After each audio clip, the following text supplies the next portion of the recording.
Shri Swami Samarth. Shri Swami Samarth. Sir दादा, आपला इथला उत्सव एकदम खूप छान पार पडला. तर याबाबत सगळ्यांनी आपलं मनोगत केलेलं आहे, तर आपण याबद्दल काही सांगाल? श्री स्वामी समर्थ.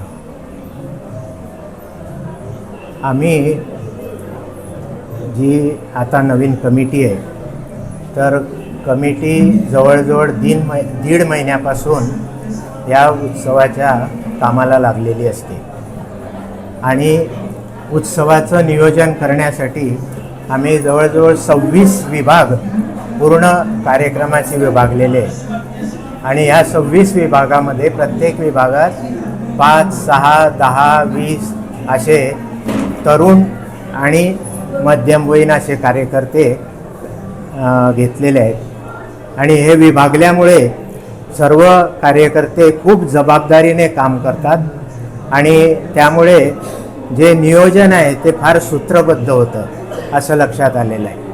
आता भंडाऱ्यासाठी पण सर्व साहित्य, कॅटरर वगैरे सगळ्या गोष्टी आधीच नियोजन केल्यामुळे सर्व सामान आणून ठेवलेला असतो. कॅटरर पण चांगले आहेत, त्यांचं खूप सहकार्य मिळतं.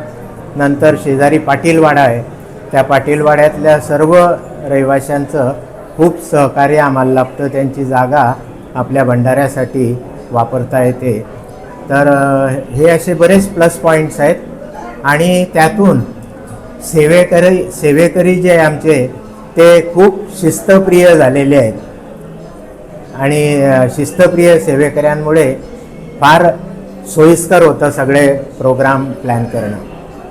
सर तुम्ही काय सांगाल? विभागवार जी अशी वर्गवारी केलेली आहे, त्या वर्गवारीप्रमाणे ही मंडळी जी प्रत्येकाने आपापला स्वतःचा म्हणजे स्वतःची रिस्पॉन्सिबिलिटी घेतलेली आहे, सर कामाची ओनरशिप घेतलेली आहे, प्रत्येक सेक्शनची जबाबदारी घेतली आहे आणि त्या जबाबदारीमध्ये घेतल्याने अंतर्मनाने त्या ठिकाणी पुरं इन्व्हॉल्व होऊन या सेवेकऱ्यांनी त्याच्यामध्ये सहभाग घेऊन असं काम केलेलं आहे आणि त्यामुळे असं ते शिस्तबद्ध आणि ते म्हणजे डिसिप्लिन वगैरे जे आहे ते एकदम खूप असं वाखाणण्यासारखं झालं आहे या वेळेला वगैरे सर. दादा तुम्ही काय सांगाल याबद्दल? श्री स्वामी समर्थ. सप्ताह बरेच वर्षापासून ह्या संस्थेमध्ये या केंद्रामध्ये होत आहेत. सगळ्यात अगोदर सप्ताह जे इथे जागा वगैरे नव्हती त्यावेळेला बाजूचे पाटीलवाडा वगैरे आहे, तर त्यांनी जागा दिली होती आणि तिथे ती बिल्डिंग पडायच्या अवस्थेत आली होती आणि त्यावेळेला त्यांची कामं वाढली होती, नवीन कन्स्ट्रक्शन नवीन बिल्डिंग उभारण्यासाठी आणि त्यांनी सलग ह्या केंद्राने ह्या संस्थेच्या सगळ्या सेवेकऱ्यांनी तिथे सगळ्यांनी मिळून सलग 3 वर्ष सप्ताह केला आहे. एक सुंदर अनुभव ह्या सेवेकऱ्यांमार्फत तिथे आलेला आहे. स्वामी तर पाठीशी आहेतच, पण 3 वर्ष सलग कार्यक्रम तिथे केल्यानंतर सप्ताह केल्यानंतर त्यांची 3ऱ्या वर्षी त्यांना गव्हर्नमेंटकडून ह्याच्याकडून सरकारकडून ऑर्डर मिळाली की तुम्ही बिल्डिंग तिथे बांधू शकता. हा त्यांच्या घराण्याचा खूप सुंदर अनुभव आहे आणि या केंद्रामध्ये सतत तसे कार्यक्रम नेहमीच चालू असतात. तसंच हा सप्ताह गेल्या वर्षीप्रमाणे ह्या वर्षी पार पडला. माघ शुद्ध अष्टमी जे दुर्गाष्टमी त्यांना म्हटलं जातं, दुर्गाष्टमीपासून सुरुवात होते या सप्ताहाला ते माघ पौर्णिमेपर्यंत, दत्त जयंतीच्या दिवसापर्यंत. आणि दादांनी हा जो नियम घालून दिलेला आहे की त्या दिवशी 12:39ला माघ पौर्णिमेला 12:39ला आरती केल्यानंतर त्याच्यानंतर दुसऱ्या दिवशी महाप्रसादाचं नियोजन असतं. बाकी सगळीकडे आपण बघितलं असेल की दत्त जयंतीच्या दिवशी सगळा उत्सव साजरा केला जातो, पण शास्त्राप्रमाणे जसं दादांनी सांगितलं आहे त्याप्रमाणे दिवसातला दुसरा प्रहर जो आहे हा संपून जातो आणि त्याच्यानंतर दुसऱ्या दिवशीचा महाप्रसादाचा कार्यक्रम घेतला जातो. कारण दत्तगुरूंची जेवणाची वेळ आहे, ही भिक्षेची वेळ जी आहे 12 ते 12:30पर्यंतच आहे आणि त्यांचा जन्म जो झालेला आहे हा तो प्रहर उलटून गेल्यानंतर काही वेळातच झालेला आहे. त्यांनी अवतार घेतलेला आहे दत्त स्वरूपामध्ये. त्यामुळे दादांनी हे जे काही नियम घालून दिले त्याचप्रमाणे ही संस्था कार्यरत आहे आणि इथे आलेल्या सेवेकऱ्यांना ह्या प्रहरी सेवेचा खूप मोठा अनुभव आहे. खास करून ही जी तरुण पिढी आहे की जी नोकरी धंदा किंवा या मार्गामध्ये आज ते खूप मोठं बाहेर कॉम्पिटिशन आहे, स्पर्धा आहे खूप त्याच्यातली. तर त्याचे गेल्या वर्षी बऱ्याच जणांना अनुभव आले की सख्खे 2 भाऊ आहेत इथे की त्यांना 1-2 दिवसाचं गॅप सोडूनच त्यांना लगेच जॉबची ऑफर आली, चांगल्या जॉबची ऑफर आली. असा ह्या रात्र प्रहरेचा खूप मोठा अनुभव आहे आणि त्याचप्रमाणे आता पुढची पिढी जी आहेत नवीन मुलं आहेत सगळी, ही बालसंस्कारची मुलंसुद्धा अगदी मोठ्या हिरिरीने ह्या रात्रसेवेमध्ये भाग घेतात. कारण त्यांनाही पटले की या रात्रसेवेमध्ये काहीतरी तथ्य आहे, काहीतरी त्याच्यामध्ये स्वामी आहेत, आपल्या पाठीशी उभे आहेत. ते जागरण केल्यामुळे त्यात आपण सेवा दिल्यानंतर आपल्या आयुष्याचं पुढे काहीतरी होणार आहे, व्यवस्थित आपण व्यवस्थित चांगल्या मार्गावर राहणार आहोत हे कुठेतरी त्याही मुलांना समजून आलं. तेही सगळी मुलं ह्या कार्यक्रमामध्ये, ह्या सप्ताहामध्ये मोठ्या संख्येने, मोठ्या हिरिरीने भाग घेतात. महिला तर असतातच स्वामी मार्गात, आपल्याला नेहमी सगळीकडेच बघायला मिळतं की पुरुषांपेक्षा महिलांचा सहभाग हा जास्त असतो केंद्रामध्ये. आणि सगळी घरातली कामं आटपून अक्षरशः सकाळी 4:30 पावणे 5 वाजल्यापासून महिला आपल्या सेवेला इथे हजर असतात. अशी प्रहराची पुरुषांची वेळ आहे रात्री 8 ते सकाळी 8 आणि महिलांची आहे सकाळी 8 ते रात्री 8. पण महिला अगदी 5 वाजल्यापासूनच केंद्रामध्ये हजर असतात आणि आपल्या सेवेमध्ये प्रहरा घेणं म्हणा, साफसफाई करणे, त्याच्यानंतर स्वामींच्या अभिषेकाची तयारी करून ठेवणे, ते सामान जुळवाजुळव करणे, एवढ्या सगळ्या सेवेमध्ये भाग घेऊन आपलं त्यातून सगळ्यात मोठं की ह्याही इथे वेळ देऊन त्या महिला घरचंही सगळं व्यवस्थित आटवत असतात. आणि ह्या आठवड्यामध्ये, ह्या सेवेमध्ये कोणालाही एवढा मोठा अनुभव आहे की कोणालाही काही त्रास होत नाही. माझं सतत असं आहे की सकाळी नाश्ता जर मिळाला नाही तर थोडा ॲसिडिटीचा वगैरे त्रास होतो, पण ह्या सप्ताह काळामध्ये असं आहे की काय ऊर्जा इथे आहे हे आपण डोळ्यांनी बघू शकत नाही. स्वामींची एनर्जी, स्वामींचे स्पर्श जो आहे आपण डोळ्यांनी आपण किंवा असं जाणू शकत नाही, पण तो इथे आल्यानंतर या सप्ताहामध्ये भाग घेतल्यानंतर त्याचं महत्त्व आणि ती शक्ती आपल्याला इथे जाणवते. कारण हे केंद्रामध्ये हे वर्षभर हे जवळजवळ 12 उत्सव, मेन आता त्या दादांचा एक जयंतीचा पुण्यतिथीचा उत्सव त्याच्यामध्ये आहे, असे दादांनी घालून दिलेले 11 उत्सव आहेत. पण आपण दादांनी आपल्याला मार्ग दाखवला आहे, हे केंद्र दाखवलं आहे, कसं केंद्र असतं, काय करायचं असतं हे शिकवून दादांनी आमच्यापर्यंत पोहोचवलेले. त्याच्यामुळे आम्ही सगळे जे आहेत आता सेवेकरी, हे आम्हाला जे शिकायला मिळालं आहे दादांकडून म्हणा, आधीच्या सगळे जे काही जुने सेवेकरी होते, माजी सेवेकरी होते, त्यांच्याकडून जे काही शिकायला मिळाले ते आम्ही पुढच्या पिढीला शिकवण्याचा प्रयत्न करतो. कारण हे ज्ञान आपल्यापर्यंत ठेवून काही उपयोग नाही, ते पुढच्या पिढीला देणं गरजेचं आहे. त्याच्यामुळे तो आम्ही पूर्णपणे प्रयत्न करतो. जे काही शिकायला मिळालं आहे, दुर्गा सप्तशती पाठ कसा करायचा आहे, संस्कृत पाठ कसा करायचा आहे, गणपती चतुर्थी कसं वाचायचं आहे, ह्या सगळ्या गोष्टी इथे विनामूल्य या केंद्रामध्ये शिकवल्या जातात. आणि सप्ताह काळात तर विचारायला नको, भरपूर सेवा इथे करायला मिळते. त्यामुळे मोठ्या संख्येने इथे सगळे लांबून लोक सहभागी होतात. ह्या वर्षी तर मालाडून एक महिला सेवेकरी अगदी तिथून 3:30 वाजता त्या निघायच्या आणि इथे पारायण करून, गुरुचरित्राचं पारायण करून त्या इथून मालाडला घरी जायचं. एवढा प्रवास करून आज 2-2.5 तास वाचन करणं आणि एवढा प्रवास करणं हे सोपी गोष्ट नाही आहे. ती स्वामींचीच शक्ती त्यांना लाभलेली असं म्हणायला हरकत नाही की ते एवढा प्रवास करून घरचं आवरून त्या ताई इथे पारायण करायला येत होत्या. वर्षभर येतात, दर वर्षभर येतात त्या, इतरही दर गुरुवारी वगैरे येतात त्या सेवेला. अशी ह्या केंद्राची आणि ह्या सप्ताहाची तर महती खूप मोठी आहे. त्याच्यामुळे सेवेकरांना आम्ही तर स्वामींकडे हेच मागणं करतो, जे सेवेकरी, मग तो लहान असो, थोर असो, कोणी असो, ह्या सेवेमधून त्यांना त्यांच्या इच्छित फळ त्यांच्या ओंजळीत पडो ही आम्ही स्वामींकडे नेहमी प्रार्थना करत असतो. श्री स्वामी समर्थ. दादा, मी या इथल्या सेवेकऱ्यांशी बोललो, त्यांची मत आहे की तुमच्याकडून त्यांना भरपूर काही शिकायला मिळालं. काही लहान सेवेकऱ्यांशी बोललो, ते रात्र प्रहरला होते, तेव्हा ते पण म्हणाले की खूप छान इथे उपक्रम चालतात, बालसंस्कार वर्ग आहेत त्याच्यात ते शिकतात आणि इथे खूप काही तुमच्याकडे सगळ्यांकडून शिकायला मिळतं. तर आपलं काय मत आहे याबद्दल सगळ्यांचं? बालसंस्कार वर्गामध्ये आमच्याकडे जवळजवळ 250 मुलं आहेत आणि 250 मुलांना शिकवण्यासाठी आम्ही 2 वर्ग केलेले आहे, 1ली ते 4थी आणि 5वी ते 10वी. आणि दोन्ही वर्गांसाठी जवळजवळ 4 ते 5 टीचर म्हणजे सेवा देणारे शिक्षिका आमच्याकडे आहेत आणि खूप इंटरेस्ट घेऊन दर रविवारी 5 ते 6 वेगवेगळ्या विषयांवर, विशेष म्हणजे नित्य उपासनेतील मंत्र किंवा स्तोत्र काय असतील त्याचा अभ्यास घेतात. त्यानंतर अजून काही देशभक्त त्यांची माहिती सांगण्यात येते. स्वामी विवेकानंदांसारखे सद्गुणी व्यक्तींची माहिती सांगण्यात येते. अशा पद्धतीने मुलांची जडणघडण कशी करता येईल याचा विचार करून तो वर्ग चालू असतो. थोडक्यात संस्कार घडवण्याकडेच कल आहे आणि त्यासाठी दर रविवारी मुलांना जाताना खाऊची वाटप पण केली जाते. तर खूप मेहनत घेतात शिक्षिका सगळ्या. आणि केंद्रामध्ये पौराहित्य आपण बाहेरचे कोणीही आणत नाही, त्याच्यासाठी सर्व सेवा म्हणूनच येतात. प्रसाददादांचा रोल महत्त्वाचा आहे. आपले वालावलकर सर आणि प्रसाददादा खूप वर्षापासून बरोबरीने काम करत आहेत. जयेश पोद्दार म्हणून आहेत, ते पण मदतीला असतात. यावेळेला संतोष पुजारी दादा ते पण येतात ते 2-3 वर्षापासून. तामाणे दादा आहेत, ते पण येतात. सगळ्यांचं सहकार्य, निरपेक्ष सहकार्य आपल्या या श्री स्वामी समर्थ केंद्राला लाभत असतं. त्यासाठी सर्व कार्यकर्ते सेवेकरी आलेल्या व्यक्तीला कसं सामावून घेता येईल, जोडता येईल आपल्याला, याकडेच भर देत असतात. एकदा व्यक्ती आला की तो पुन्हा आपल्या केंद्रामध्ये यायचाच विचार करेल, जायचं नाही असा कधीच विचार करणार नाही. अशा पद्धतीने त्यांना वागणूक मिळते.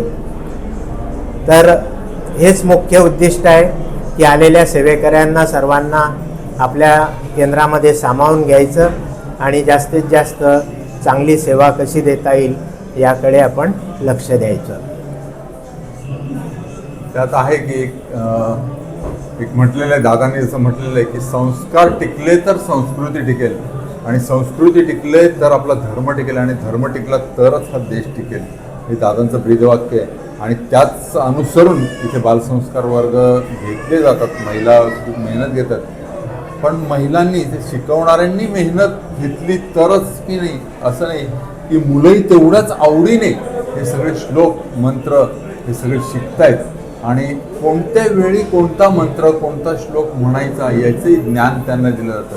जसं डॉक्टर सांगतात की एखादी गोळी असेल तर ती जेवणाच्या आधीच घ्यायची, एखादी गोळी जेवणाच्या नंतर घ्यायची असते. तर त्याचप्रमाणे हे अध्यात्म आहे. अध्यात्मामध्ये तसंच आहे, कोणतं स्तोत्र कोणता मंत्र कधी म्हणायचा आहे ह्याचा काळवेळ ठरलेला आहे आणि हा आपण ठरवलेला नाही. अनादिकालापासून हे चालत आलेलं आहे, वेदामध्ये लिहिलेलं आहे. आणि त्याचप्रमाणे आपण आपला त्यामध्ये काही हुशारी न दाखवता जे आपल्या पूर्वजांनी लिहून ठेवलेले वेदांमध्ये आपल्या गुरूंनी जे काही सांगितलेलं आहे, जसं दादांकडून मोरेदादांकडून आमच्यापर्यंत आलेलं आहे, जुन्या सेवेकऱ्यांकडून, त्याचप्रमाणे ती सेवा आम्ही नवीन सेवेकऱ्यांकडे बालसंस्कारच्या मुलांकडे पोहोचवण्याचा पूर्णपणे प्रयत्न करतो. की जसं गणपती अथर्वशीर्ष आहे, गणपती स्तोत्र आहे त्यांच्यासाठी, त्याच्यानंतर सरस्वती स्तोत्र आहे, प्रज्ञाविवर्धन स्तोत्र आहे त्यांच्या बुद्धीच्या वाढीसाठी, त्याच्यानंतर मंत्रांमध्ये गणपतींचा मंत्र आहे ओम ज्ञान गणपती नमः. काही मंत्र काही अपभ्रंशामुळे चुकीच्या पद्धतीने बाहेर म्हटले जातात, पण त्याचा योग्य कसा म्हणायचा आहे, कधी म्हणायचं आहे याचं जेवढं आम्ही आमच्या गुरूंकडून मोरेदादांकडून शिकलं तेवढं ज्ञान आम्ही पुढच्या ह्या पिढीला जेवढं संस्कृत करून घडवण्याचा प्रयत्न करतो आहे तेवढं घडवणार. जोपर्यंत आहे केंद्र आम्ही आहोत तोपर्यंत हे कार्य अखंड चालू राहणार आहे. आणि अशी सेवा आम्ही तर स्वामींकडे प्रार्थना करतच असतो की आमच्याकडून जशी सेवा करून घेतली जाते, जशी आम्ही ह्या सेवेमध्ये लीन होतोय, तशीच ही पुढची पिढीही ह्याच्यामध्ये लीन होऊन कार्यरत राहावी आणि त्यांचाही योग्यप्रमाणे चांगला उद्धार व्हावा, चांगले खूप मोठे व्हावेत ते पुढे.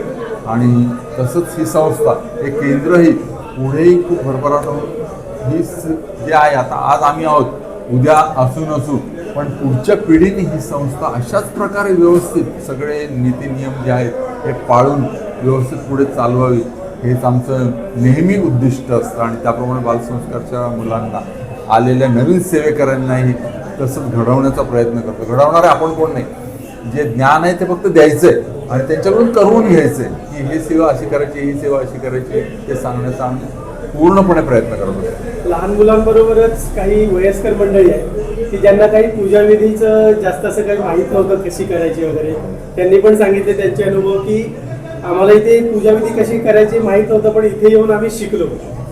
तर याबद्दल तुम्ही काय सांगाल? पूजा 3 प्रकारच्या आहेत की ज्यावेळेला अभिषेक वगैरे केला जातो, आपण साधी घरची पूजा ही पंचोपचार पूजा आहे.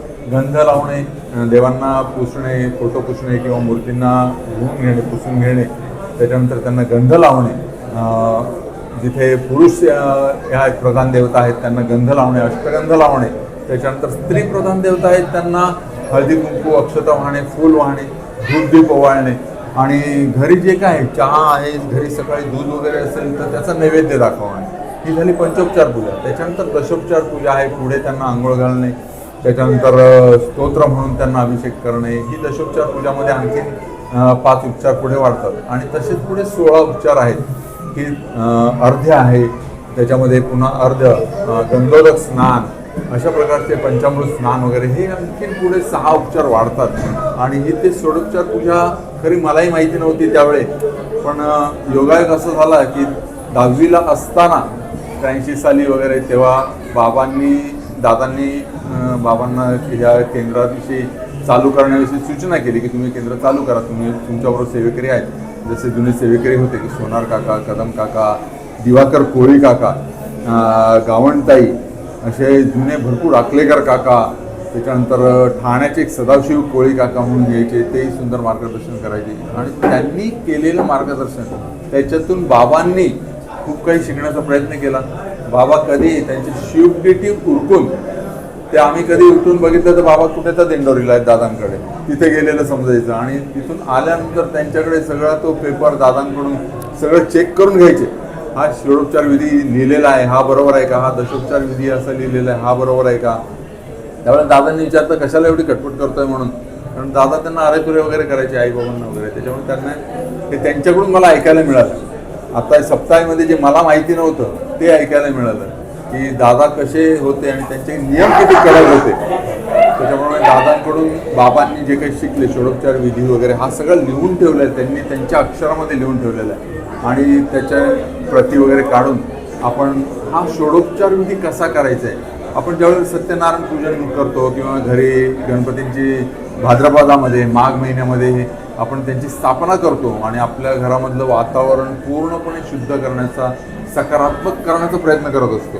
कारण गणपती आदिदैवत आहे, सगळ्या आधी गणपतींचं पूजन केलं जातं. त्याच्यामुळे त्यांची पूजा कशी करायची याच्यामध्ये खूप अडीअडचणी किंवा न्यास कसा असतो, कलशपूजन काय आहे, शंखपूजन काय आहे, घंटापूजन काय आहे, हे कसं करायचं असतं ह्याबद्दल माहिती नव्हती. पण मी बाबांकडून शिकलो आणि मगाशी म्हटलं की माझ्यापर्यंत हे ज्ञान ठेवणं आणि माझ्यानंतर हे कोणाला मिळेल न मिळेल हा विचार मनात न ठेवता ते माझ्याकडचं ज्ञान आहे हे पूर्णपणे सेवेकरांना जेवढं देता येईल तेवढं देण्याचा प्रयत्न करतो. आणि देतानाही काही थोडंसं मग कडक शब्दात बोलायला लागतं, थोडंसं हसून खेळून सांगायला लागतं की जेणेकरून त्या सेवेकरांच्या मनामध्ये ते रुजेल की हा विधी हा असाच केला जातो, न्यास असाच केला जातो. 6 प्रकारचा त्याच्यामध्ये मुद्रा आहेत, त्या मुद्रांचा अर्थ काय आहे. जी पहिली मुद्रा आहे ती तर्जनीची मुद्रा आहे, दुसरी अंगठ्याची आहे, तिसरी मध्यम आहे, नंतर अनामिका, करंगळी आणि मग करन्यास आहे. याचा अर्थ काय हा पूर्णपणे बाबांनी मला शिकवला आणि त्याच्याप्रमाणे मी पुढच्या सेवेकरांना, यामध्ये मी म्हणण्यापेक्षा आम्ही सगळे हा पुढच्या सेवेकरांना पूर्णपणे शिकवण्याचा प्रयत्न करत असतो. आणि कदाचित त्याच्यामुळे त्यांनी बोलले असतील की नाही आम्हाला एवढं शिकायला मिळेल, का आपण बघत नाही की न्यास वगैरे हे कोणी ब्राह्मण आणि हे पुरोहित, पण त्यांनाही दोष देऊ शकत नाही, काही दोष आपले असतात. कारण आपण पूजेकडे लक्ष न देता लवकर त्या पुरोहितांना किंवा ब्राह्मणांना सांगतो की लवकर पूजा आटपा, आम्हाला दुसरी कामं उरकायची. हा सगळा वेळ आपण तिथे न घालवता माझ्यामध्ये किंवा बाबांनी काही सांगितलं की जास्तीत जास्त वेळ ह्यामध्ये दिला आणि त्याच्यानंतर मुख्य वेळ हा ध्यानधारणामध्ये द्यायचा असतो. जेवढं आपण नामस्मरण करणार आहे हेही जेवढं शिकवता येईल तेवढं आपण शिकवण्याचा प्रयत्न करत असतो. की बाबांनी यावेळेला इतुकारामध्ये सांगितलं होतं की मी आत्तापर्यंत कोणाला सांगितलं नाही, कारण सगळेच जण ध्यानधारणा करत असताना कदाचित पुढे काही जणांचं ध्यान लवकर जातं की काही वृश्चिक राशीचे, सिंह राशीचे, कर्क राशीचे अशी जी मंडळी आहे ही अध्यात्मामध्ये, आणि सिंह राशीची मंडळी तर एकदम काटेकोरपणा असतो, त्यांना जरा इकडे तिकडे चालत नाही. त्याच्यामुळे ही मंडळी जी आहेत या राशीची मंडळी ती जास्तीत जास्त अध्यात्मामध्ये लवकर येतात. त्यांना असं जास्त त्यांच्यावर फोर्स करायला लागत नाही. त्याच्यामुळे अशी मंडळी कदाचित पुढे जाऊन या सेवेमध्ये कुंडलिनी जागृत होऊ शकते, पण त्याच्यावरही नियंत्रण आणणं खूप गरजेचं असतं. त्यामुळे जेवढं आत्ताच्या ह्या सांसारिक वातावरणामध्ये सेवेकरांना जमेल तेवढीच सेवा आपण त्यांना देत असतो आणि त्यांच्याकडून नेहमी करवून घेत असतो. ध्यानधारणेमध्ये आत्ताच बाबांनीच सांगितलं की मी सांगितलं नव्हतं की ध्यानधारणा कशी करायची आहे. सूर्याकडे सगळं सकाळी कोवळ्या उन्हात सूर्याकडे जेवढा वेळ बघता येईल तेवढाच वेळ बघण्याचा प्रयत्न करायचा, जास्त एकदम जबरदस्ती करायची नाही. त्याच्यानंतर मग नंतर स्वामींच्या फोटोकडे किंवा आपली इष्टदैवत जे आहे यांच्या नजरेला नजर मिळवून आपण ध्यानधारणा तो फोटो जे आहे किंवा ती प्रतिमा आपण डोळे बंद केल्यानंतर कशी नजरेसमोर आणता येते आणि त्यातून आपली प्रगती कशी होते, आपल्या कुटुंबाची प्रगती कशी होते हे बाबांनी सांगितलं. त्याप्रमाणे मी जे बाबांकडून शिकलोय ते सगळ्या सेवेकरांना मुलांना सांगण्याचा नेहमीच प्रयत्न करत असतो. बाल संस्कार वर्गातील विद्यार्थ्यांना चारित्र्यवान करण्यासाठी आपल्या केंद्राने 2 पुस्तिका तयार केलेल्या आणि त्याचा उपयोग करून शिक्षिका विद्यार्थ्यांना शिकवत असतात आणि दरवेळेला एखादी स्टोरी वगैरे सांगितली जाते विद्यार्थ्यांना. हे सर्व जे उपक्रम आहे यामध्ये विशेषतः जे आमचे सभासद आहेत, कर्तव्यदक्ष सभासद यांचं खूप मोठं योगदान आम्हाला लाभलेलं असतं आणि राऊंड द क्लॉक सेवा देत असतात. खूप छान माहिती दिली तुम्ही आणि अशीच सेवा आपल्याकडून होत राहो. श्री स्वामी समर्थ. श्री स्वामी समर्थ.